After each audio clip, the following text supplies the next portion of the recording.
सौभाग्यवती भाग दुसरा. खोलीतून बाहेर आलेल्या नयनाच्या लक्षात आलं, बाहेर चांगलंच फटफटलं होतं. त्या पहाटेच्या आनंद झालेली कोकिळा दूरवर कुठेतरी गात होती. नयनने चूड भरण्यासाठी पाणी तोंडात घेतलं. त्या पाण्याचा स्पर्श होताच ओठांची आग झाली.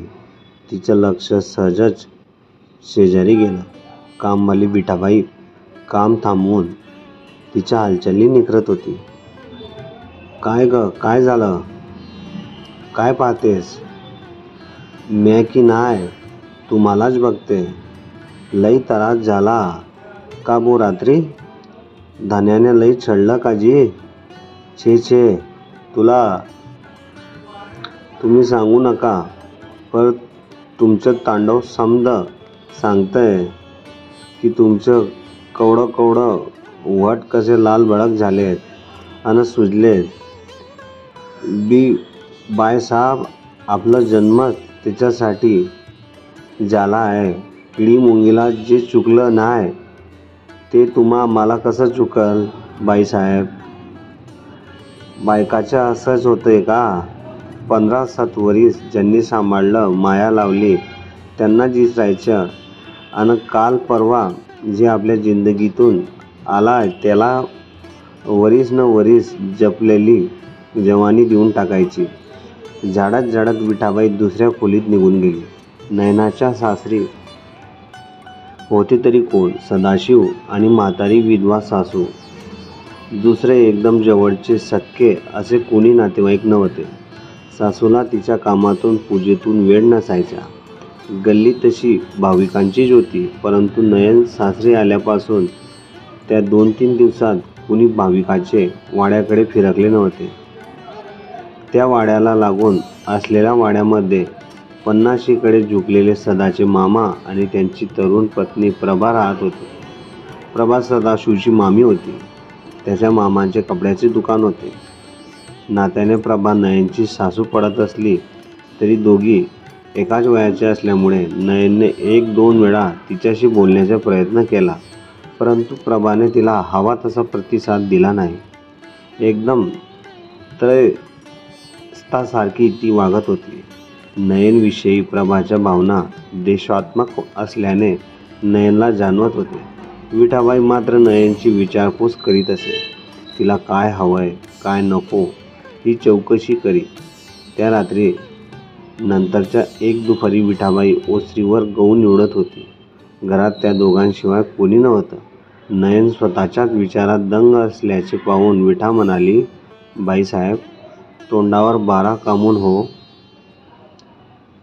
लग्नाला महिना बी झाला नाही अन तुम्ही अशा? अहो, हसण्याचे खेळण्याचे वय आताच कोठे? संसार सुरू झाला अन तुम्ही आणू का धन्याला बोलवून म्हणजे? मग तिच्या बोलण्याने अधिकच दुःखी होत नयन म्हणाली, विठा, अगं कसं सांगू तुला, रात्री फार त्रास देतात ग. ताईसाहेब लय सुखी बरं तुम्ही. अहो, रोज त्रास देणारा गडी मिळणं म्हणजे तुम्ही लई भाग्यवान हो. अगं तुला खरं सांगते ताईसाहेब, त्रास देणाऱ्या माणसाची ताकद कशाची ताकद आली? अगं रोज दारू पिऊन येतात आणि त्या नशेत नुसतं छळतात. ताईजी, गडीच हाय की तो. राजे महाराजे बी पीत होतेच, पर अशा गोष्टी बायांना सोसाव्या लागतात. मरद म्हटल्यावर पेनारच तो. ते कोणाला सुटले वय? अगं पण तसं नाय. मव ऐका, एक दारू पेनं सोडलं तर हाय का कोट बोट ठिवाय जागा? सुखात लोळा हो. काची कमी नाय. पैसाच पैसा हाय तुमच्याकडं. पैशात लोळणं म्हणजे तुला सुख आहे असं वाटतं का? ताईसाहेब जरा दमानं घ्या. हळूच त्यांना समजून सांगा, ऐकतील ते.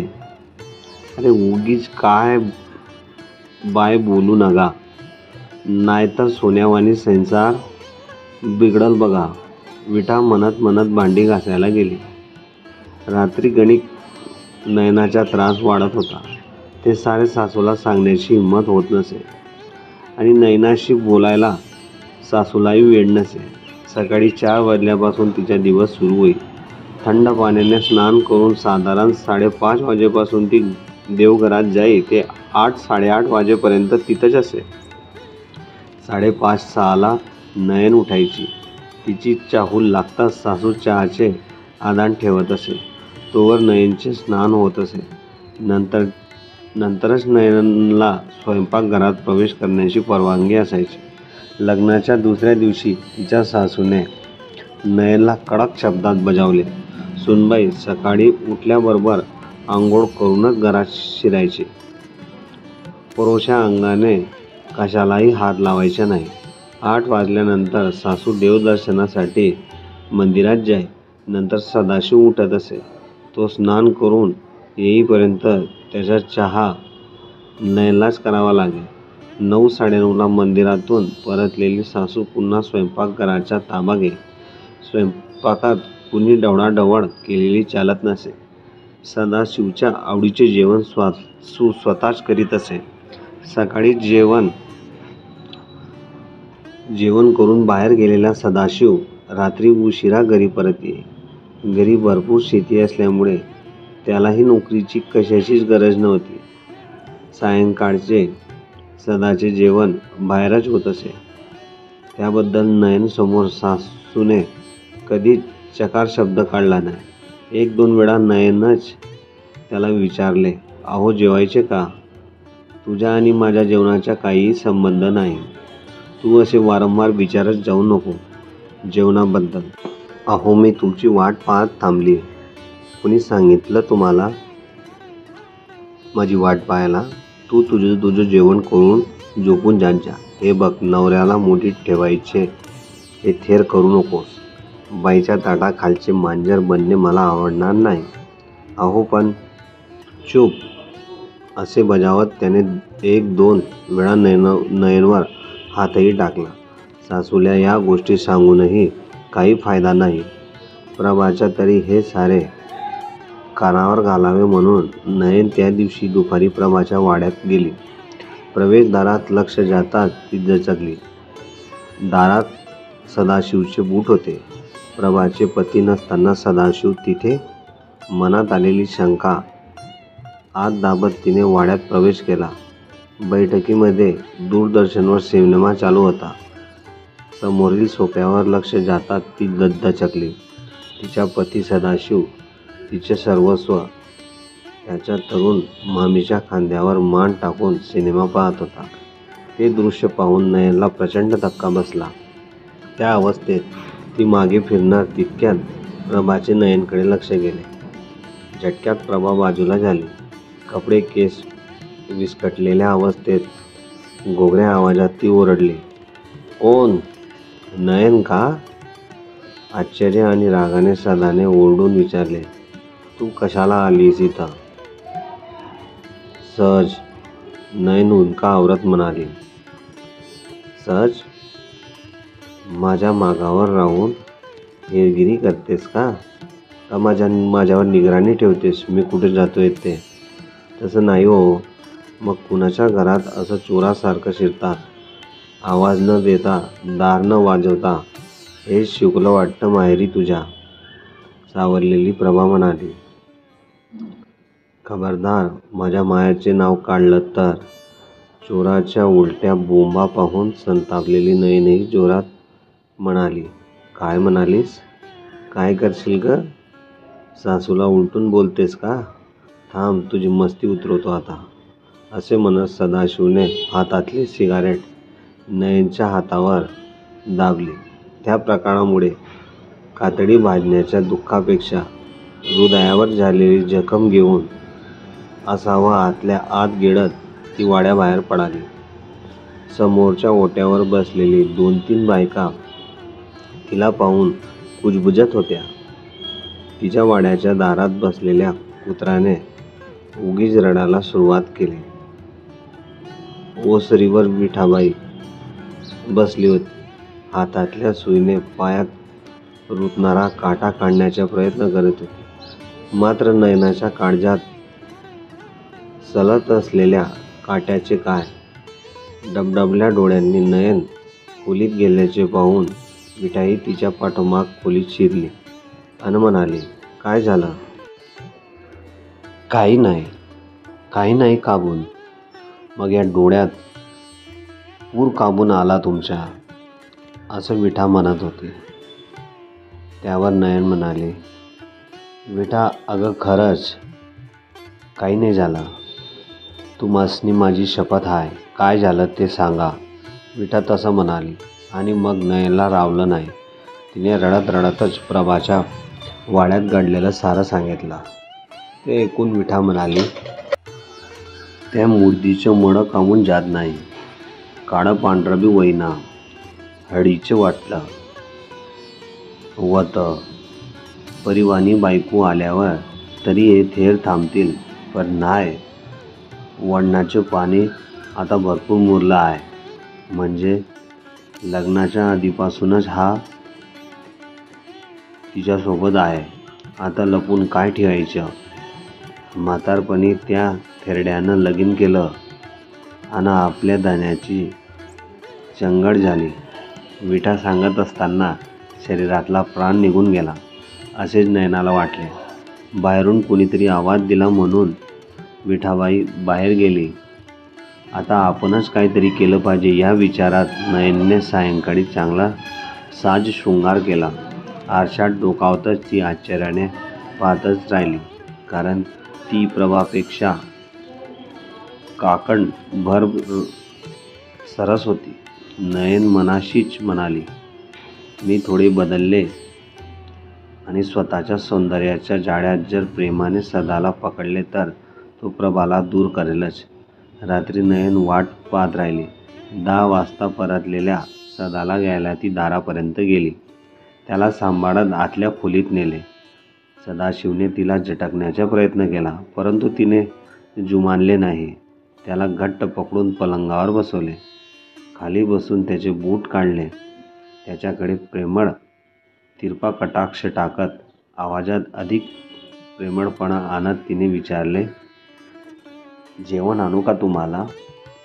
नाही, तुला माहीत नाही आहे का, मी जेवत नाही. तू हे प्रेमाचे नाटक आता करू नको. त्याचा तो आरोप ऐकताच तिचा निश्चय डगमगला. संतापाने थरथरत ती म्हणाली, काय नाटक. कोण करतंय नाटक. ती का मी. चूप.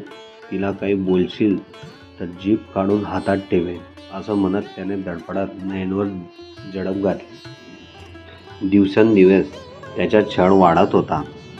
प्रत्यक्ष बायकोवर नवनवीन पद्धतीने बलात्कार करताना तिला जखमी करायच्या. त्या जखमा काही वेळाने भरून येत, परंतु हृदयावर झालेल्या जखमांचे काय, त्या कशा भरतील हो. उलट रोज नवीन जखमा तिच्या काळजावर होत. असे तशा अनेक जखमा घेऊन नयन संसाराचा गाडा ओढू लागली. अनेक दिवस आणि काही महिने अशीच गेली. त्या सकाळी उठलेली नयन पडतच ज्ञानीकडे जाताना रस्त्यातच बडाबडा ओकली. देवपूजा करणाऱ्या चाणाक्ष सासूने ती गोष्ट हेरली. तिच्या हातातला घंटा जोरजोरात वाजू लागला. विठाबाई नयनकडे धावली. तिला सावरत म्हणाली, ताईसाहेब, हा तर सर्व निघाला. काय. काही न समजलेल्या अवस्थेत नयनने विचारले, डोंबलमोह झोपा आता गुमाना. असे म्हणत नयनला हातातला हात धरून आत पलंगावर नेऊन बसवले. म्हणजे नयनने विचारले, बाईसाहेब, एड्या की पुड्या, धनाचे प्रेम. नाही विठा, अगं हे प्रेम नाही, ही फक्त वासना आहे. ती आता तुला कसं सांगू. हे पाप आहे. रोज होणाऱ्या बलात्काराचे हे पाप आहे. त्याचे ते प्रेम नसतं ग विठा, प्रेम नसते. तो प्रेमाचा नुसता देखावा असताना तर मी त्यावर जगले असते. अगं विठा, तो बलात्कार असतो. बलात्कारी विठा, समजले ग तुला. तो फक्त बलात्कारी असतो. त्या संबंधात प्रेमाच्या नाजूकपणाचा लवलेश नसतो. आता ग बया, अशी गोड बातमी सांगली तेव्हा फुलावानी हसायचं सोडून रडताय तुम्ही. मग काय करू विठाबाई? काय असेल भविष्य त्याचं? का जन्मावं त्याने? अरे मग ही इस्टेट कोणाची? आता ग बया, त्यो जन्माला बी नाही तर तुमचे येगडच. दुसरी बाय कोण ठेवत नाही हो. राजे महाराजांनी बी ठेवल्यात ना. अशा ठेवलेल्या बायांना काय म्हणतात ठाव आहे? रकेल. रकेल म्हणतात त्यांना. इस्टेट म्हणता वय तर खरा वारीस तुमच्या उदरात वाढतो. तेव्हा समधी इस्टेट याचीच की. हा आता जरासा हसा की. विठा म्हणत असताना नयन बडेबडेच हसल्याचे पाहून तिचे पुढे म्हणाली, हा फार त्वांड कसलं गुलाबीवाणी झाला. पडा आता जरा जुमाना. मै काम राहिली आहे. विठाबाई खोली बाहेर पडाली आणि सदाशिवने खोलीत प्रवेश केला. मरण तिरी एकलव्या वरात तिरेच्या नावेत स्वतःच्या हलकटपणाच्या अतिरेकपणाचाच अंश सोडणाऱ्या नवऱ्याला पाहून नयनाच्या अंगाची लाहीलाही झाली.